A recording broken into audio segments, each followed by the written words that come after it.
You there, second desk, blue jacket. What is your name? My name is Alexis. Alexis, please leave my lecture room. I don't want to see you at one of my lectures ever again. I don't understand. I am not going to ask a second time. Thank you.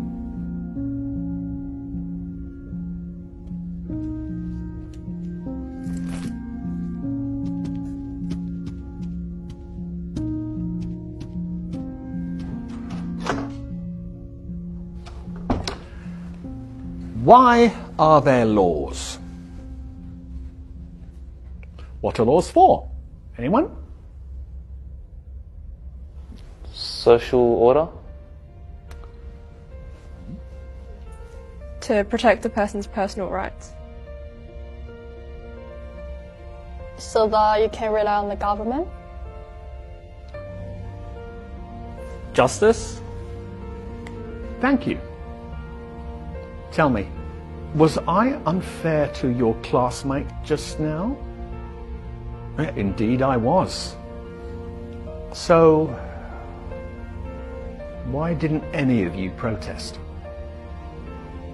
Why didn't any of you try and stop me? Why didn't you want to prevent this injustice?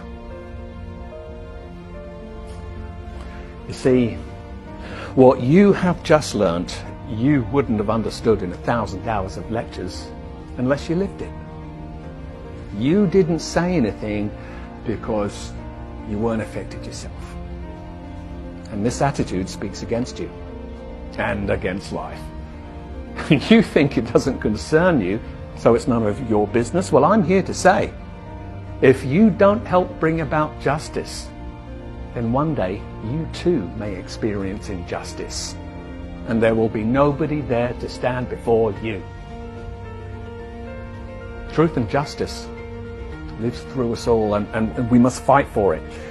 Because in life and work, we often live next to each other, but not with each other.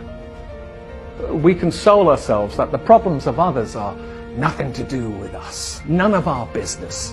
And we go home glad at night that we're spared, but it's about standing up for each other. Every day an injustice happens in business, sport, or on the tram. Relying on someone else to take care of it is not good enough. It is our duty to be there for others, to speak up for others when they cannot. I am here to teach you the power of your voice. I want you to learn critical thinking to empower you to stand up for what is right, even if it means going against what everyone else is doing. Let's begin.